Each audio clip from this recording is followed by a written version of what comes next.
जेथे जावे तेथे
जेथे जावे तेथे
संत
जावे तेथे कपाळ सरीसे, जेथे जावे तेथे कपाळ सरीसे, लाभतो विशेष संता संगे, पूर्व पुण्य जरी होती सानुकूळ, अंतराय मूळ नुपजे तेथे, भाग्य तरी नव्हे धनपुत्र दारा, भाग्य तरी नव्हे धनपुत्र दारा, निकट वास बरा संता पायी, पूर्व पुण्य जरी होती सानुकूळ, अंतराय मूळ नुपजे तेथे, तुका मने हेची करावी मिरासी, तुका मने हेची करावी मिरासी, बरी संतापाशी द्यावा जीव, पूर्व पुण्य जरी होती सानुकूळ, अंतराय मूळ नुपजे तेथे. विठ्ठल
पांडुरंगा करू प्रथम नमन, दुसरे चरण संतांचिया, त्यांच्या कृपादाने कथेचा विस्तारू, बाबाजी सद्गुरु दास पांडुरंगा करू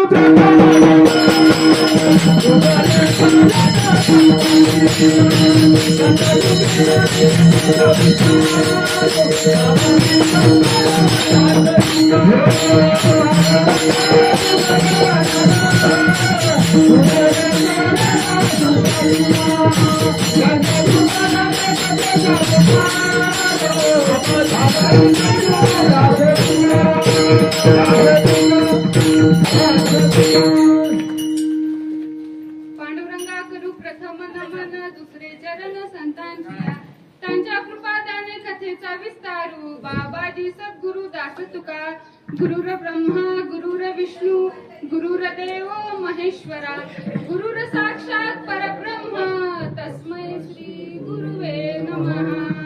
महायोग पीठे तथे भीमरथम, वरं पुंडलीकाय दातृं मुनीन्द्रे, समागत्य तिष्ठं तमानन्दकन्दं, परब्रह्मलिङ्गं भजे पाण्डुरङ्गं. सच्चिदानंद रूपाय विष्णुपत्यादि हेतवे, तापत्र विनाशाय श्रीकृष्णाय नमः. कलावद्य जीवोधरा धावधारं, कलांकांक तेजोधिकामोधिवक्त्रं, समोर सरका ब्रह्मलिंगम भजे पांडुरंगम. श्री संताची माथा चरणावरी साष्टांग करी दंडवत, विश्रांती पावलो सांभाळा उत्तरी, वाढले अंतरी प्रेम सुख विठ्ठल.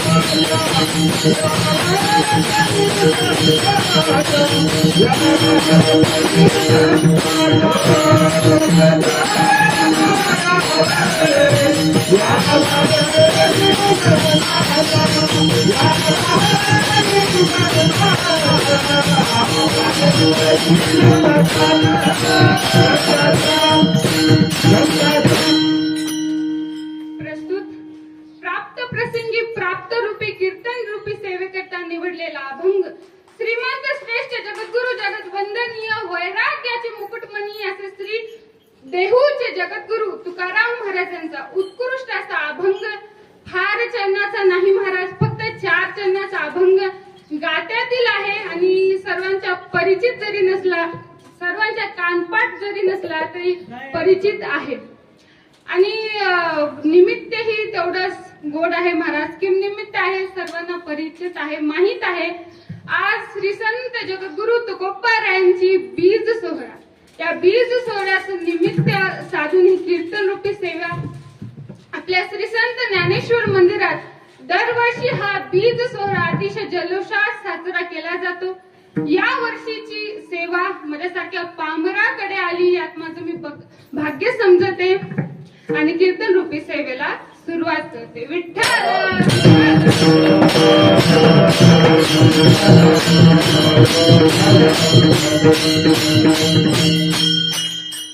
चिंतन महाराज गोड आहेत.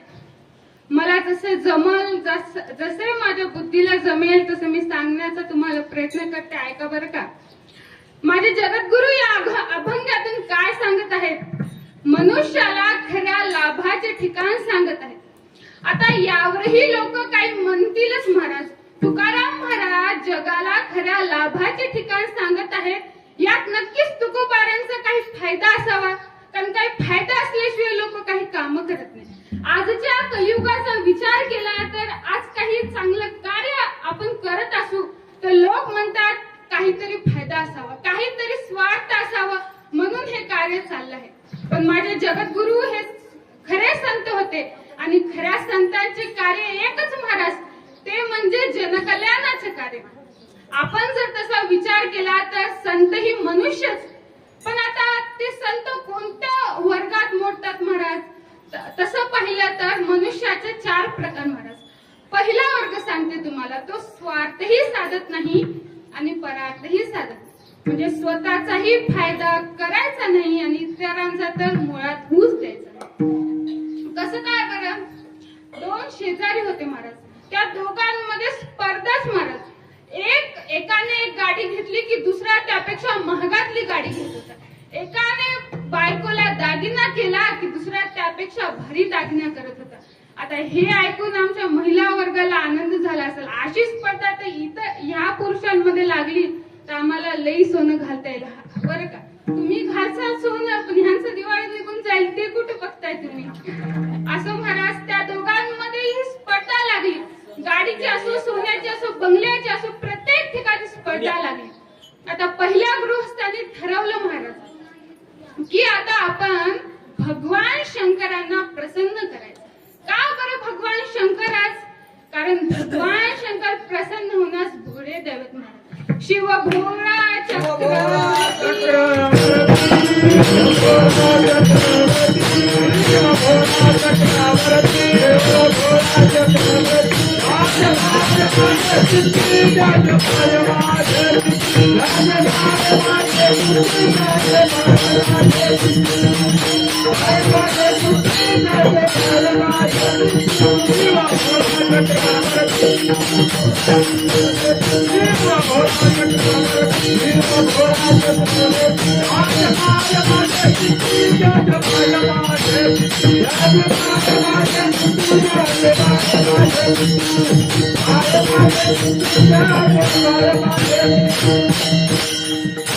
ठरवलं महाराज भगवान शंकरांनाच प्रसन्न करायचं. कारण ते भोळे दैवत. शिव भोळा चक्रवर्ती, त्याचे पाय माझे जिती, वाचे वदता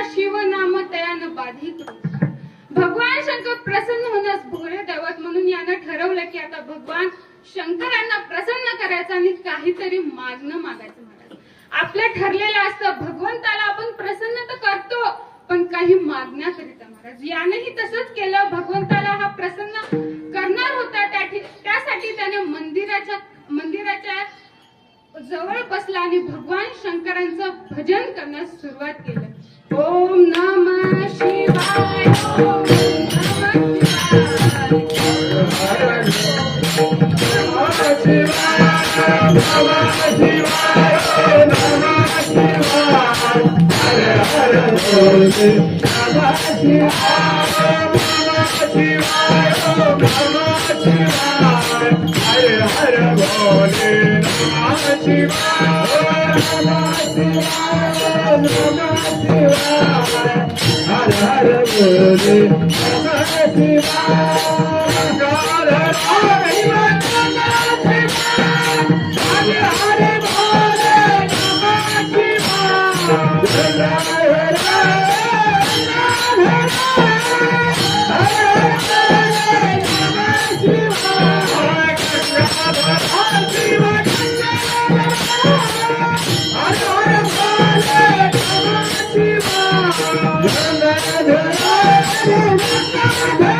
ठरवलं महाराज. भगवान शंकरांना प्रसन्न करायचं भजनही सुरुवात केली. हे भजन त्या दुसऱ्या गृहस्थाच्या अंगावर पडलं. त्यानं ऐकलं, ह्याच्या सोबत जो स्पर्धा करत होता त्यानं ते ऐकलं आणि त्यानंही ठरवलं की आपणही भगवान शंकरांना प्रसन्न करायचं आणि आपणही काहीतरी मागायचं. त्यानंही भजन सुरू केलं. इकडे या पहिल्या गृहस्थाला भगवान शंकर प्रसन्न झाले महाराज. भोळे दैवत प्रसन्न झाले. आता प्रसन्न झाले, त्या गृहस्थाला म्हणतायत की बोल, तुला काय पाहिजे, काय देऊ मी, काय मागणं तरी काय आहे तुझं. हा म्हणतो की भगवंता, आधी तुम्ही त्याच्याकडे जा, त्याला जे पाहिजे ते द्या, मग मला जे मागायचं ते मी मागेनच. आता भगवान शंकर त्याच्याकडे गेले, त्याला म्हणतायत की काय पाहिजे, तर तुला काय पाहिजे सांग, मी देतो. हा म्हणतो नाही नाही भगवंता, तुम्ही आधी त्याला प्रसन्न झाला, त्याच्याकडे जा, त्याला जे पाहिजे ते द्या, मग मला जे मागायचं ते मी मागणारच आहे. आता भगवान शंकर जेवढे प्रसन्न होण्यास भोळे दैवत महाराज, तेवढेच क्रोधही त्यांना येतो लवकर. आता भगवान शंकर क्रोधित होऊ लागले. तरीही आले महाराज ह्या पहिल्या गृहस्थाकडे आणि त्याला म्हणू लागले, तुला काय पाहिजे ते माग, नसता मी आता चाललो, आता मी जात आहे, मागायचं तर लवकर माग. हा विचारात पडलाय, विचार करतोय, मागावं काय. मी काहीही मागलं तर तो दुप्पट मागणार होता. याने युक्ती केली आणि भगवंताला काय म्हणतो बरं, भगवान शंकर, माझ्याकडे सगळं काय आहे हो, सगळं काय, पैसा आहे, गाडी आहे, बायको आहे, बंगला आहे, जमीन आहे, जायदाद आहे, सर्व काही आहे, मला काहीच नको. भगवंत म्हणतात, तुला काय पाहिजे नाही तर कशाला मला बोलवलंय. तर भगवंताला तो व्यक्ती म्हणतोय की भगवंता, तुम्ही काय करा, माझ्या 2 डोळ्यापैकी 1 डोळा, माझ्या 2 हातापैकी 1 हात, माझ्या 2 पायापैकी 1 पाय गळून पाडा. भगवंत ठीक आहे म्हणले, तू जसं म्हणशील तसं मी करेल. आणि तथाच तू म्हणतास त्याचा 1 डोळा, 1 हात, 1 पाय गळून पडला. तर भगवान शंकर त्या दुसऱ्या गृहस्थाकडे जात आहेत आणि त्याला म्हणत आहेत की तुला काय पाहिजे. त्याने तर मागितलंय, त्याला जे काय मागायचं होतं, तुला काय पाहिजे. हा म्हणतो, आता हाही विचारातच पडलाय बरं का, कारण ह्याला माहित नाही ना त्यानं किती मागले. त्यानं जर 10 लाख मागले असते तर हा 20 लाख मागणार होता, पण आकडा आता करण्यास काही मार्ग नाही म्हणून हा विचारात पडला. विचार करतोय आणि यानं ही युक्ती लढवली. यानं ठरवलं की आपण भगवान शंकरांना असं मागायचं, मनात ठरवलं आणि भगवंताला म्हणतोय की भगवंता, तुम्ही व्यक्तीला जे काही दिले त्याच्या दुप्पट मला द्या. आता भगवंतानी काय म्हणावं, तथास्तु म्हणले. काय म्हणणार? भगवंत तथास्तु म्हणले आणि त्याचे 2 डोळे, 2 हात, 2 पाय करून पडले. म्हणजे हा वर्ग कसा आहे महाराज? स्वार्थही साधत नाही आणि परार्थही साधत नाही. स्वतःचाही फायदा करून घ्यायचा ना. आता भगवान शंकर ते काही मागू शकले असते ना, पण नाही. हा वर्ग असा आहे, स्वतःचाही फायदा नाही आणि इतरांचाही फायदा होऊ देणार नाही. माऊली म्हणतात, आपण अंगे जळे आणि नागवी जगाचे डोळे, पतंग जैसा सरे दीपाची. माऊली म्हणतात की पतंग जसा दिव्यापोटी गिरक्या खातो आणि शेवटी तो पतंग त्या दिव्यावर पडून जळून भस्म होतो, स्वतःही जळून भस्म होतो आणि इतरांनाही अंधकारात टाकतो. म्हणजे हा वर्ग असा आहे महाराज. तर दुसरा वर्ग कोणता महाराज? हा स्वार्थ साधतो परंतु परहार्थ साधत नाही. कसं काय बरं? आता बघा, हिवाळ्याचे दिवस होते, गारवा होता. आता शेतात उसाला पाणी देण्याकरिता 2 मित्र निघाले. दोघांना बिडी पिण्याची सवय महाराज. काय करणार आता? 2च बिड्या, पण पेटी एकच आणि त्याच्यात काडीही एकच महाराज. आता त्या दोघातला एक म्हणाला, मी मोटर चालू करतो आणि येतो, आले की मग आपण बिडी पेटू आणि सुरू करू आपलं काम. हा गेला मोटर चालू करायला आणि चालू करून येतच होता की हा म्हणाला, एकच काड्याची पेटी आणि एकच काडी आहे, जर त्याची बिडी पेटली माझी पेटली नाही तर. म्हणून यानं त्याची प्रतीक्षा केली नाही आणि बिडी पेटवण्यास सुरुवात केली. बिडी तर पेटलीच नाही महाराज. याची दाढी लांब होती, दाढीच पेटली. आणि यानं तिकडून पाहिलं, हा तिकडून पाहतो आणि आता ह्याला कारण ह्यालाही माहित होतं काडी एकच आणि त्याच्यातली काडी एकच होती. म्हणून हा तिकडूनच, अरे थांब, हिजू नको दाढी, थांब. जवळ येतोय, स्वतःची बिडी पेटवतोय. म्हणजे तुझी दाढी जळाली तरी चालेल, पण माझी बिडी पेटली पाहिजे.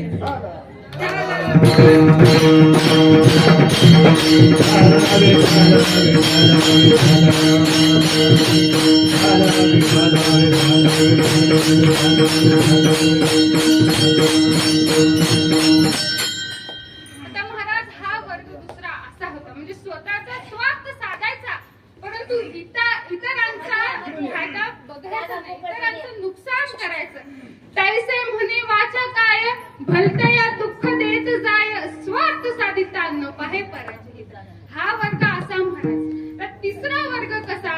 तिसरा स्वार्थही साधतो आणि परार्थही साधतो. म्हणजे स्वतःचाही फायदा करायचा आणि इतरांचाही फायदा करायचा. कसं बरं? नदी बघा महाराज.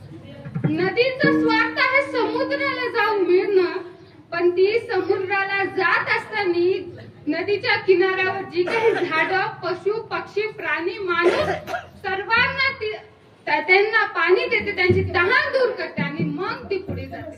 म्हणजे स्वतःचाही स्वार्थ साधते आणि परार्थही साधते. सूर्य बघा महाराज. सूर्याचं उगवणं आणि मावणं हा त्याचा स्वार्थ झाला, पण तो सर्वांना प्रकाश देतो, हे त्याचं परार्थ झालं महाराज.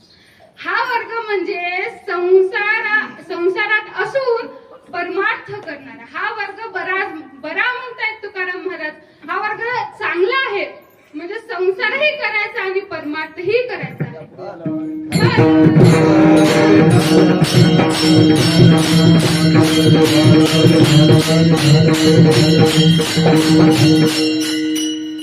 आता महाराज, चौथा वर्ग.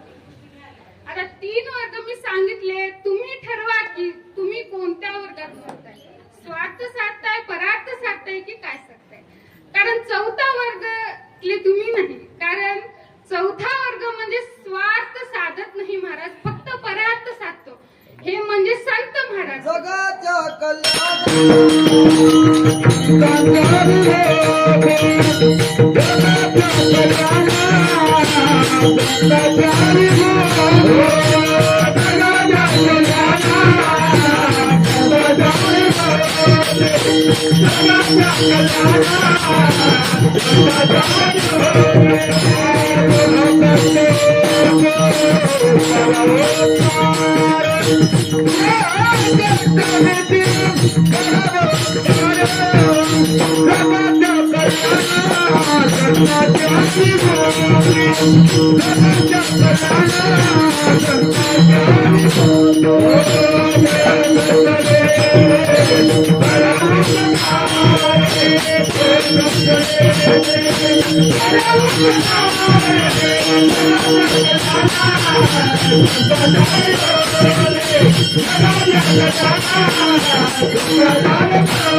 वर्ग म्हणजे संतच महाराज. कारण हे संतांनी कधी स्वतःचा विचार केला नाही महाराज. स्वतःचा स्वार्थ कधी साधलाच नाही त्यांनी. नेहमी इतरांचं कल्याण कशात आहे, इतरांचा फायदा कशात आहे याचा विचार ते करत होते. माझे तुकोबार आहे महाराज. त्यांच्याकडे काय नव्हतं, सावकारकी होती महाराज पिढ्यानपिढ्याची, पण जगासाठी ती देऊन टाकली सर्वांना. संसाराच्या नावे घालून या शून्य वाटता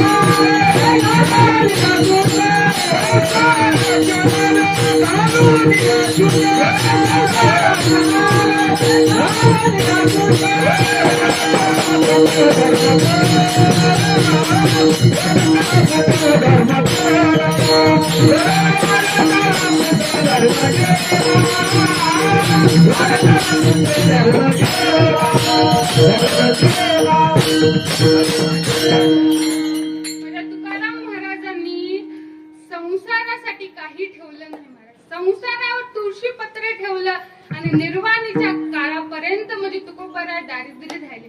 तुकाराम महाराज स्वतः सांगतात, आम्ही सदैव सुकडे जवळी येता चोर धके जाऊन पुढे बिके तरी घर राहा. आणि संत कोणालाही होता येत नाही महाराज. कारण संत होण्यासाठी त्याग असावं लागते, बुद्धी असावी लागते, शास्त्र अवगत लागतं आणि तेवढा परमार्थाचा अनुभव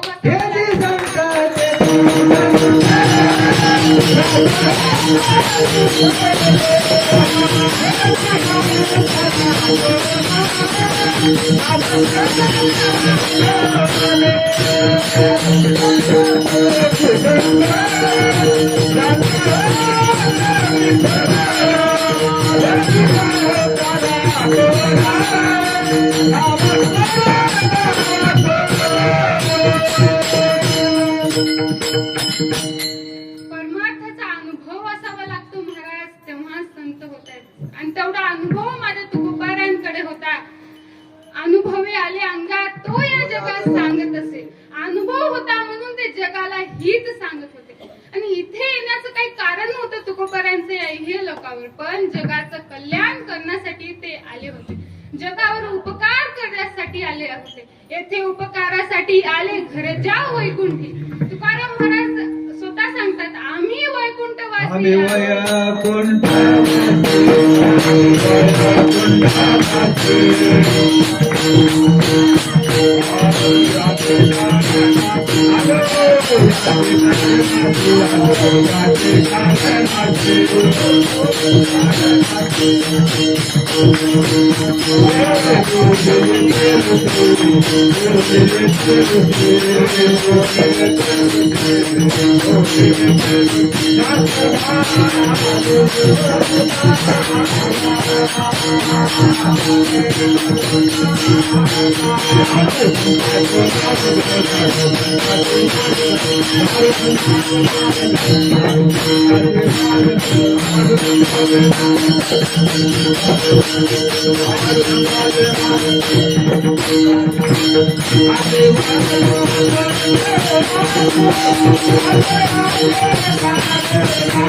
तुकोबाराज सांगतात, आम्ही वैकुंठवासी आलो याचे कारण असे बोलिले जे ऋषी साच भावे वर्ताय.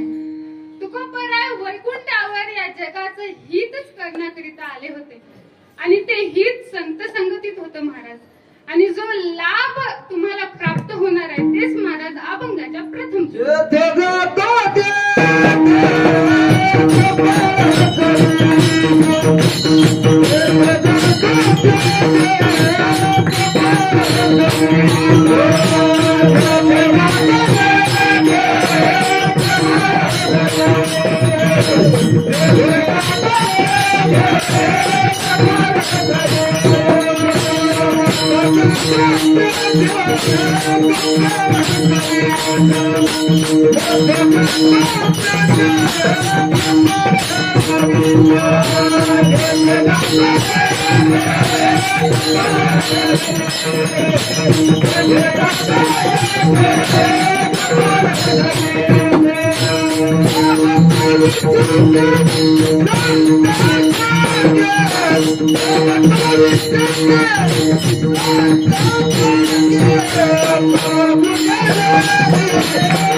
जिथे जावे तेथे कपाळ सरिसे लाभ तो विशेष संता संगे.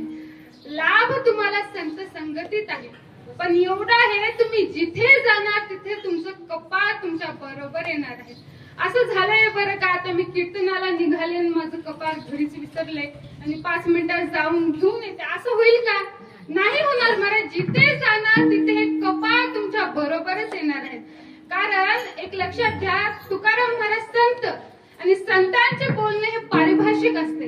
जिथे वाचार्थ लागत नसतो तिथे लक्षार्थ लावावा लागत असतो. आता बघा, एक नौकर होता, त्याला मालकाने सांगितलं की साफ सफाई कर आणि आज मोठे मालक येणार आहेत म्हणून चांगलं साफ कर आणि कचरा टाकताना माणूस पाहून कचरा टाक. कारण ऑफिस दुसऱ्या मजल्यावर होतं, हाय का नाही? मग आता मालकाने म्हणले की माणूस पाहून कचरा टाक. यानं महाराज साफ सफाई एकदम चांगली केली, चमकूच लागलं ऑफिस. आता खिडकीपाशी थांबतोय आणि बघतोय कोणी जाते का. माणूस जात असताना त्याच्या अंगावर कचरा टाकला. आता काय करा, तो माणूस काय संत होते का? संत हे समजावून सांगतील, ऐकून घेतील, काही उपदेश करतील, पण तो संत नव्हता, तो माणूस होता. आता हा वरे गेला आणि म्हणायला लागला की तुम्हाला दिसत नाही का हो, माझ्या अंगावर कचरा टाकलाय तुम्ही? हे आवाज ऐकून मालक बाहेर येतो. मालक म्हणतो, काय झाले? बघा, तुमच्या नोकरांनी माझ्या अंगावर कचरा टाकला, ह्याला दिसलं नाही का मी एवढा धडधाकट आहे? मग नोकर म्हणतो, मला बोलायचं काही कारण नाही बरं का, म्हणजे मालकच म्हणले माणूस जाताना बघ आणि त्यांच्या अंगावर कचरा टाकला. आता मालक म्हणतायत की मी असं कधी म्हणालो? मी तुला म्हणालो माणूस नसताना कचरा टाक. आता ह्याने तिथं वाचार्थ घेतला, लक्षार्थ घेतला नाही त्याने, म्हणून फजिती झाली. आता अशी बरेच तुम्हाला उदाहरणं देता येतील. आता कपाळ म्हणजे नेमकं काय? नशीब, प्रारब्ध.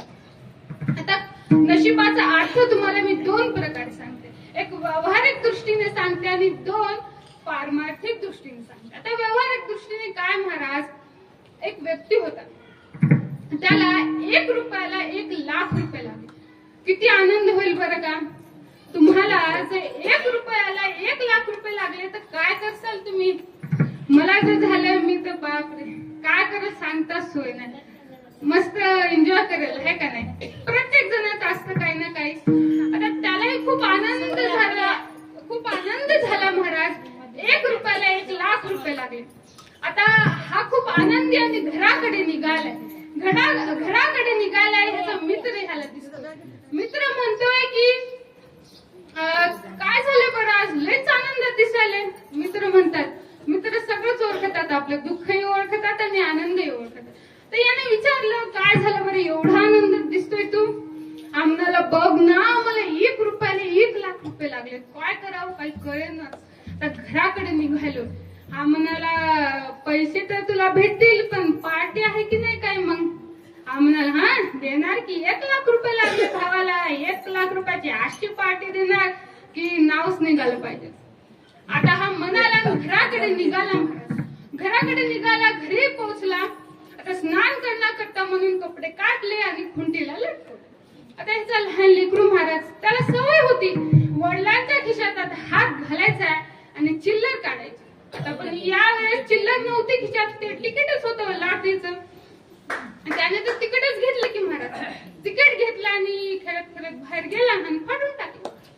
आता हा अंघोळीहून आलाय, कपडे घातले याने आणि खिशात पाहतो काहीच नाही महाराज. दुःख झालं. दरवाजात बसलाय असा कपाळा हातच लावून बसला. मित्र आला तिकडून आणि म्हणतो काय झालं बरं आता एवढा आनंदात दिसतो ना, आता दुःख तुला कशाचं झालंय. हा म्हणतो बघ ना रे 1 रुपयाला 1 लाख रुपये लागले पण माझ्या नशिबातच नव्हते.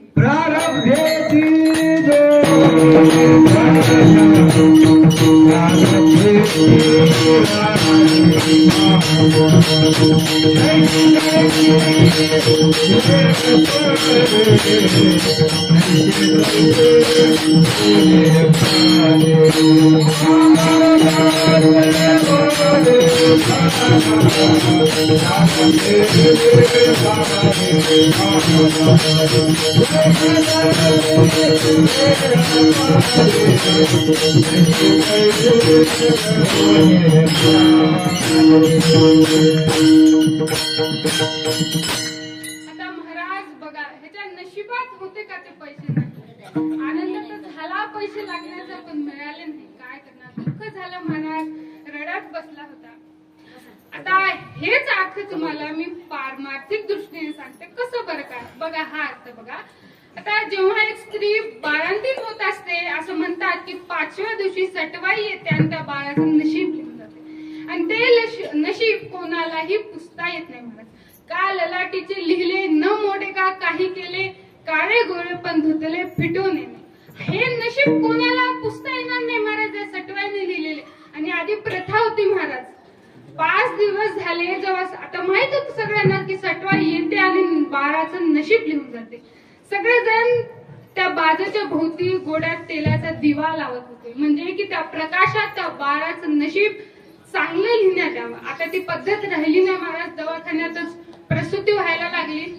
असो पण हे जे नशीब आहे ते तुम्हाला सोडणारच नाही महाराज. तुमच्या सोबत येणार आहे. आता तुकोबार आहे माझे. तुकोबारांना ही सुरुवातीच्या काळात नशिबाने साथ दिली नाही महाराज. जेव्हा तुकोबारांनी पांडुरंगाला धरलं संत संगती केली तेव्हा त्यांना खरा लाभ प्राप्त झाला महाराज. आता यावर मी एक तुम्हाला छोटस गोष्ट सांगते ऐका म्हणजे लक्षात येईल की खरा लाभ संत संगती कसा मिळतो. आता बघा संत संमेलन जमलं होतं. आता संत संमेलन कसं काय असतं बरं. संमेलन तर माहिती आहे तुम्हाला की एकसारखी माणसं एकत्र येतात त्यांची जी चर्चा रंगते पुढे त्याला आपण संमेलन म्हणतो. तर कवी संमेलन होतं तसंच संत संमेलन होतं. आणि त्या संमेलनामध्ये ज्ञानेश्वर महाराज निवृत्ती महाराज सोपान काका मुक्ताबाई माझ्या गोरोबा काका आणि नामदेव महाराज एवढे जण होते महाराज. एवढे जण होते आणि गोरोबा काकांनी काय केलं बरं का त्या सर्वांच्या डोक्यावर थापटे मारलं महाराज. नामदेव राज सोडले बाकी कोणालाच त्याचा त्रास झाला नाही महाराज. दुःख झालं नाही का देहावर दातात्म्यच राहिलं नव्हतं महाराज. पण नामदेव रायांना दुःख झालं महाराज. आता नामदेव राय रडत रडत देवाकडेच गेले. आता आपल्याला कोणी काय म्हणो आपण रडत रडत कोणाकडे जातो आपल्या आई वडिलांकडे जातो. तसंच नामदेव राय भगवंताकडे गेले आणि भगवंताला रडत रडत सांगतायत बघणारे भगवंता मला त्या गोरोबा काकांनी थापट मारले. बघ ना डोकंच फुटून गेले. दुखते रे, त्रास होते रे, वेदना होते रे. आणि ते संत मला म्हणतात की मी कच्चा भक्त आहे म्हणे अजून. मग भगवंत उत्तर देतात, हो नामदेवा तू अजून कच्चाच आहेस भक्त. आता नामदेवराय म्हणायला लागले का कस काय बरं भगवंत, मी कस काय कच्चा भक्त आहे. नामदेवराय म्हणाले तू थोडं थांब जरा, तुला लक्षात येईल की तू का कच्चा भक्त आहेस. पुढे काही दिवस गेले महाराज आणि इंद्रायणीच्या तीरावर नामदेव महाराज बसले होते.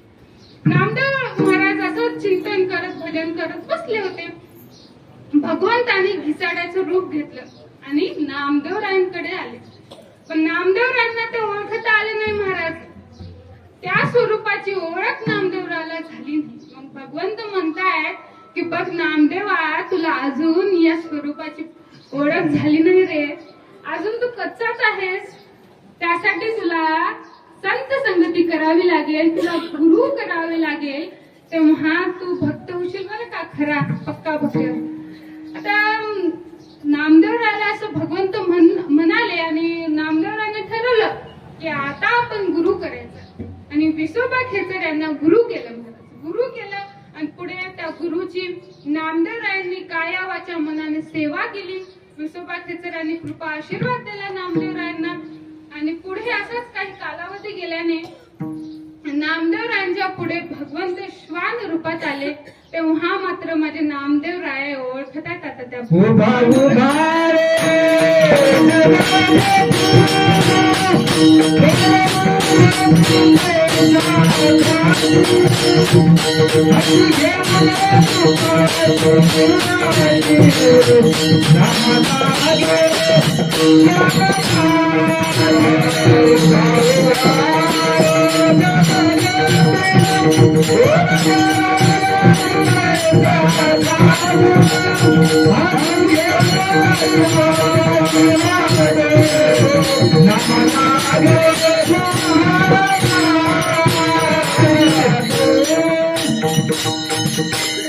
नामदेवरायांनी गुरु केले महाराज आणि त्यांना भगवंताच्या खऱ्या स्वरूपाची ओळख. नामा म्हणे खेचर पायी ओळखी झाली सर्वाठाई. खेचर विसा केला गुरु तेव्हा झाला साक्षात गुरु बिना कोण बता, गुरु बिना कोण बता, गुरु बिना कोण बता, गुरु बिना कोण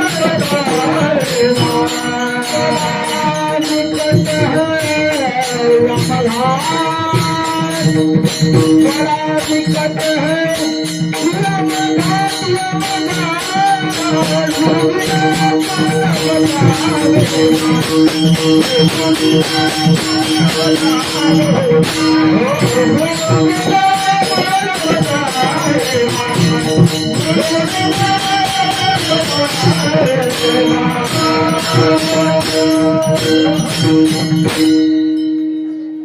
नामदेवरायांनी गुरु केला आणि त्यांना भगवंताच्या खऱ्या स्वरूपाची ओळख झाली महाराज.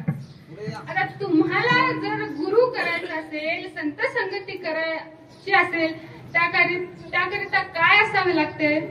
पूर्वजन्म, तेच अभंगाचं द्वितीय. पूर्व पुण्य पूर्व पुण्य होते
पुण्य जरी होते सानुकूळ, अंतराय मूळ नुपजे तेथे.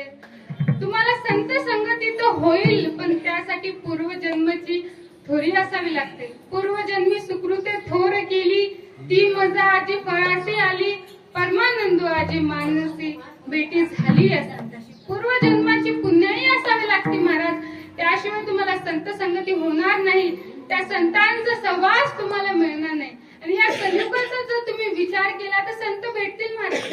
या कलियुगात संत नाही असं मी तरी म्हणणार नाही. आहेत संत, पण ते खरे संत आहेत का हे तुम्ही पाहून घ्या. ते खरे संत नाहीत महाराज. गोसावी आहेत, संन्यासी आहेत, काही देव ऋषी आहेत महाराज, पण खरे आहेत का ते? काही संन्यासी आहेत, आपली वस्त्र पांढरी वस्त्र भगवी करतात आणि स्वतःला संन्यासी म्हणतात. आणि ते खरंच देवासाठी संत झालेत का? नाही महाराज. पोटासाठी संत झाले, पोटासाठी संत झाले कलित बहुत. ते देवासाठी संत झालेत का? नाही महाराज. कारण संन्यासी होण्यासाठी ज्या विषय वासनांचा त्याग करावा लागतो तो त्याने केलेलाच नसतो. मग कसं बरं का हे संन्यासी? माऊली म्हणतायत, आणि मी माझी अशी आठवण विसरले देयाचे अंतःकरण, पाहता तो संन्यासी जाण निरंतर. म्हणजे ज्याला या देहाविषयी दात्यात्म राहिलं नाही, ज्याला देहाविषयी काही राहिले नाही, सगळे देहाविषयी विसरून गेले. काय खायचं काय प्यायचं हे काही नाही भारत, फक्त त्या भगवंताचं नाम. आठवण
ते देवासाठी संत झालेत नाहीत. काही गोसावी आहेत महाराज.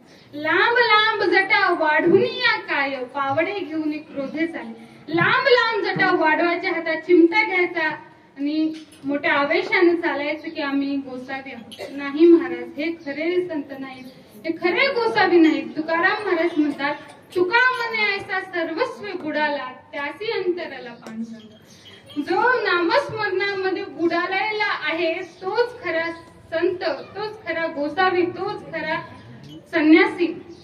तुकाराम महाराज म्हणतात, आम्हीही गोसावी झालो. काम क्रोध केले, काम क्रोध बंदी खाली, काम क्रोध बंदी खाली, तुका म्हणे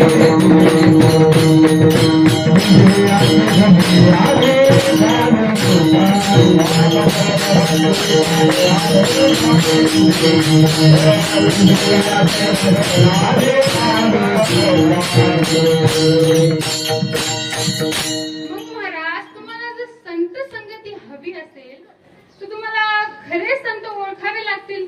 बरं, आता यावरही लोक म्हणायला लागली की आम्हाला संत संगतीची गरज नाही. कशाकरिता हवी संत संगती? आमच्याकडे सर्व काही आहे महाराज. धन आहे, पैसा आहे, जमीन, सर्व काही ऐश्वर्य संपन्न आम्ही आहोत. तुमचं भाग्य खूप चांगलं आहे, मग कशाकरिता संत संगती? तुकोबाराम म्हणतात, नाही महाराज, ही काय खरं भाग्य नाही. खरं भाग्य कोणतं? तेच महाराज अभंगाच्या तृतीय चरण. भाग्य तरी लोये धनपुत्रवारा, भाग्य तरी लोये धनपुत्रवारा,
भाग्य तरी नव्हे धनपुत्र दारा, निकटवास बरा संता पायी. आता तुकोबाराम म्हणतात, हे काय खरं भाग्य नाही. धन, पत्नी आणि लेकरं हे काय खरं भाग्यच नव्हे. का बरं? आता जर धनाचा विचार आपण केला तर धन का चांगलं नाही आणि कसं वाईट आहे? आता बघा तुम्ही, एक 4 मनुष्य होते, मित्र होते, पण चौघ सारखीच महाराज. चौघांचाही व्यवसाय म्हणजे चोरीचा व्यवसाय. आता या चौघांनी ठरवलं की चोरी करायची. एका सोन्याच्या दुकानात यांनी चोरी केली आणि चोरी केलेलं धन घेतलं आणि जंगलात गेले आणि विचार केला की याचे 4 हिस्से करावे. पण सगळ्यांना भूक लागली महाराज. भूक लागली, मग त्यातील दोघं म्हणाले, आम्ही गावात जातो आणि मिठाई घेऊन येतो. ती मिठाई आपण खाऊ आणि मग वाटणी करू याची.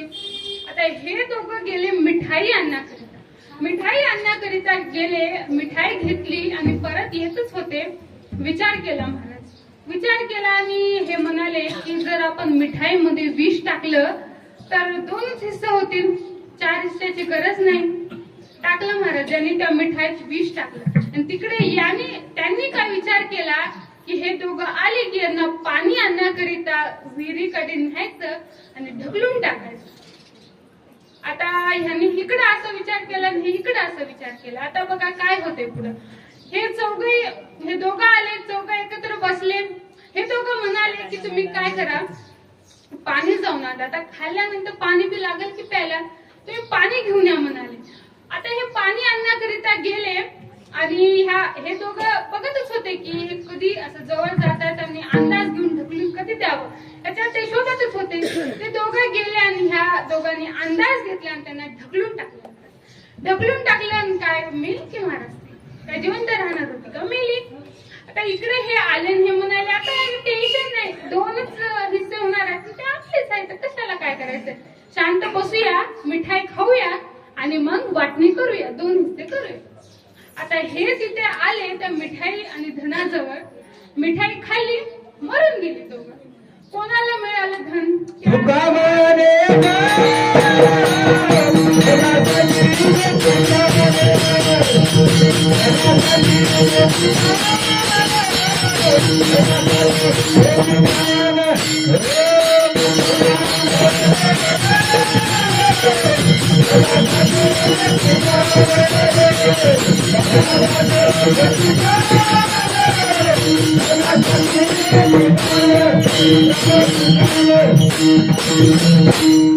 मेली महाराज ती चौघं मेली. कोणालाच धन भेटलं नाही. मग सांगा मला धन चांगलं आहे का? नाही महाराज, जेव्हा धन आपल्याला साठवायचं आहे तेव्हाही आपल्याला परिश्रमच करावा लागतो.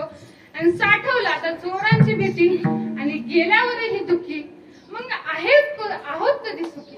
म्हणून नाही महाराज, धनही हे काय तुमचं खरं भाग्य नाही. आता मग पुत्र आहे का खरं भाग्य? नाही महाराज. एक दाम्पत्य होते, त्यांना लेकरू होतच नव्हतं महाराज, नव्हतंच. आता नवस सायास केल्यानं झालं महाराज, कसं तरी झालं, आणखी मुलगा झाला त्यातल्या त्यात. आता त्यांना तर जास्तच आनंद होऊ लागला. आपल्याकडे आहे महाराज, आजही तेवढं संपलं नाही महाराज.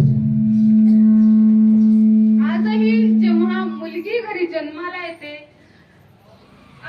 दाखवलं तर जातंय की आनंद झालाय, घरी लक्ष्मी आले, इतरांना तर दाखवतायत आम्ही खूप खुश आहोत, आम्हाला बरं झालं मुलगा नाही मुलगीच झाली. पण ते खरंच मनातून खुश होतात का? नाही, बरं झालं मला मुलगी झाली असं होतंय का? नाही होत महाराज. का होईल? कशासाठी होईल? आजकालचे प्रकरण बघा, आजकालची घटना बघा महाराज तुम्ही, रोज काही ना काही होत आहे. मलाही वाटायचं की मी मुलगी आहे, मला स्वाभिमान होता की मी मुलगी आहे, मुलगा नाही. पण ही परिस्थिती बघता वाटू लागले की मी मुलगाच झाला तर बरं झालं असतं. असं महाराज, त्या दाम्पत्याला मुलगा झाला, खूप आनंद केला, समारंभासारखा सणासारखा तो साजरा करण्यात आला दिवस. मुलगा झाला, वंशाला वारस मिळाला महाराज, खूप आनंद झाला. तो मुलगा लहानाचा मोठा होता महाराज, तारुण्य वयात आला आणि काय जुगार, गांजाबाजी, दारू पिऊ लागला. आता काय करणार महाराज? एवढं नवस सायास केले, मुलगा मागितला आणि तो असा निघाला. वाईट वाटलं. बरं मला सांगा की मुलगा होणं खरंच सुख आहे का? नाही महाराज. तोच मुलगा लहानाचं मोठं केलं, तो आता काय करतो? दारू पितो, गांजा ओढतोय आणि ज्या जन्म दिलेल्या आई वडिलांनाच मारतोय, शिव्या देतोय. मग सांगा मला की मुलगा होणं म्हणजे हे काय खरं भाग्य झालं? नाही महाराज, हेही खरं भाग्य नाही. मग दारा म्हणजे खरं भाग्य आहे का महाराज? नाही. आता दारा म्हणजे पत्नी म्हणजे खरं भाग्य आहे का? नाही महाराज. पत्नी म्हणजे कसं काय खरं भाग्य असावं? तिच्या संगतीत तुम्हाला काय लाभ प्राप्त होणार आहे का? नाही महाराज. कसं काय बरं?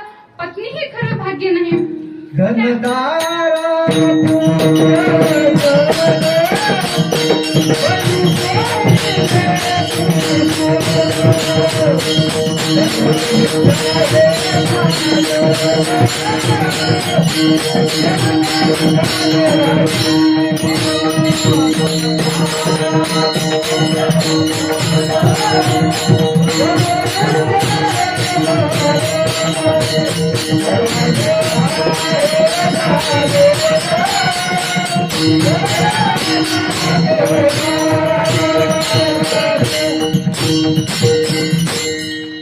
पत्नी म्हणजे खरं भाग्य आहे का महाराज? नाही महाराज, पत्नी म्हणजेही खरं भाग्य नाही.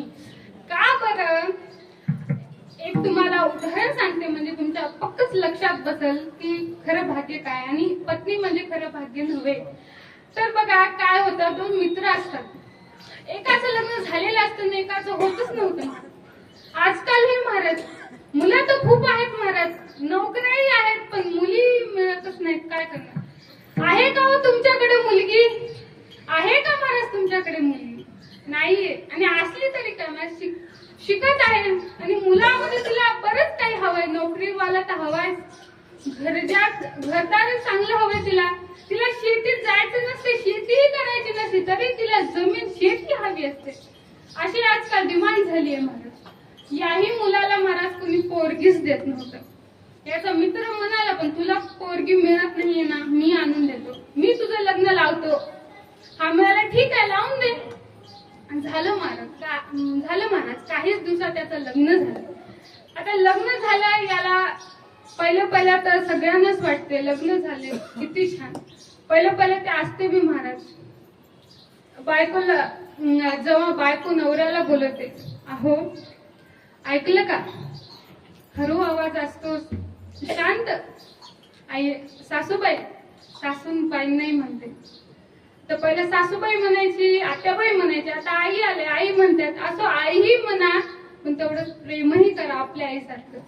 अहो आई ऐकलं का, असं सुरुवातीला असतं. जेव्हा एखादं लेकरू होतं तेव्हा ही मेली कधी मरती की मजाच मुळावर बसल्या, कुठं जायना काही नाही, उठलं की चहा दे, हे कर ते कर, असं आहे महाराज. सुरुवातीला असतोय ते, सर्वांचाच अनुभव असतोय ते. पहिले चांगलंच वाटते सगळं, पण जेव्हा दिवस जातात तेव्हा कळते की काय असतं, संसार असतो तरी काय.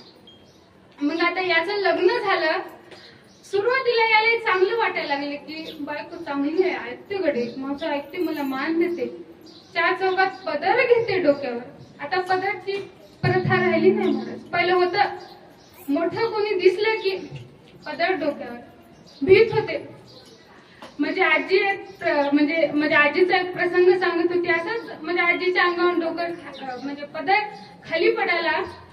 तर आता ते कोण होते, त्यांचं नाव तर मला आठवत नाही. तर ते म्हणतात, लक्ष्मीबाई पदर पडल्या खाली, खिरा ठोकावा लागतो काय की, आता तिथे खिरा मारावा लागतो काय की आता तिथे, असं त्यांचं वाक्य असायचं. असं महाराज म्हणजे जमाना बदलत आहे, आणि जमान्यानुसार आपलंही वागावं लागतं. आजकाल पदर घ्या एवढं नाही महाराज, 24 तास घ्या नाही, पण जेव्हा आपण आध्यात्मिक कार्यक्रमासाठी एकत्र येत असतो, कीर्तन असो, प्रवचन असो, भागवत कथा असो, तेव्हा तरी पदर असलाच पाहिजे. पदर का असावं बरं स्त्रियांच्या डोक्यावर? कारण लग्न झाल्यानंतर या पूर्ण शरीरावर त्या एकाच धन्याचा अधिकार असतो, आणि बाईचं खरं सौंदर्य तिच्या केसात असतं. म्हणून आपला नवरा सोडून इतर कोणालाच ती केस दाखवायची नसतात, म्हणून पदर होता. म्हणून ती साडी होती, त्या साडीला पदर होता, आणि ते डोक्यावर घ्यायचं.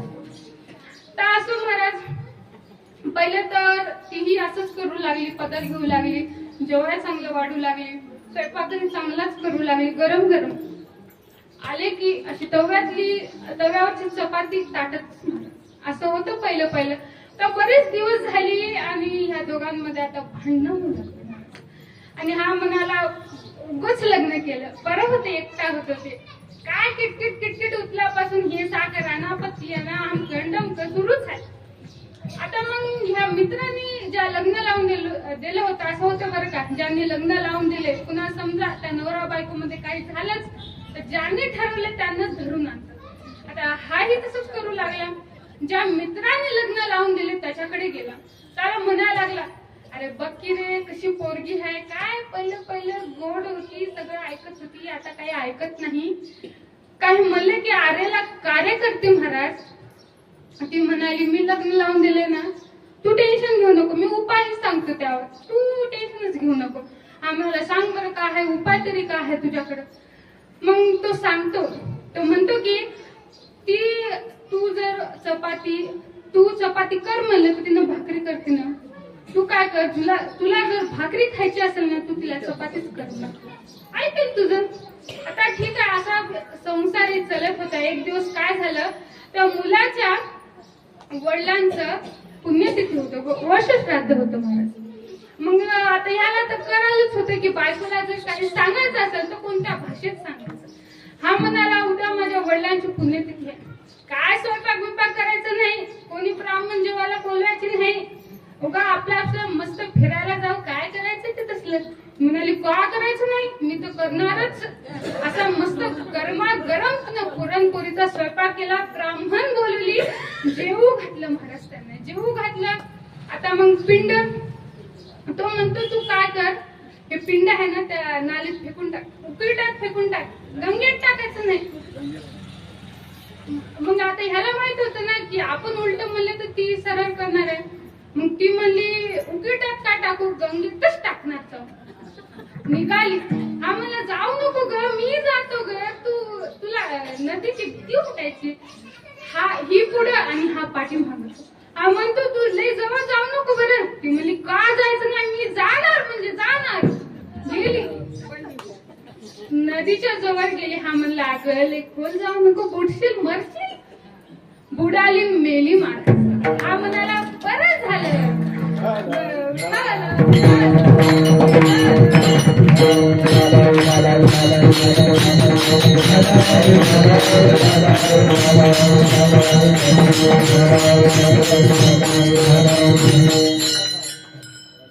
मग महाराज तर मला सांगा, धन तुमचं खरं भाग्य नाही, पुत्र प्राप्ती हेही तुमचं खरं भाग्य नाही, चांगली पत्नी हेही तुमचं खरं भाग्य नाही. मग खरं भाग्य कोणतं? ते संत संगती. जेव्हा तुम्हाला संत संगती मिळेल तेव्हा त्यांची काया वाचा मनाने सेवा करायची असते महाराज. तेच अभंगाचं शेवटचं. तुका म्हणे करावे मेरा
आता सर्वांनी एकदा मोठ्या प्रेमाने भगवंताचं भजन करू.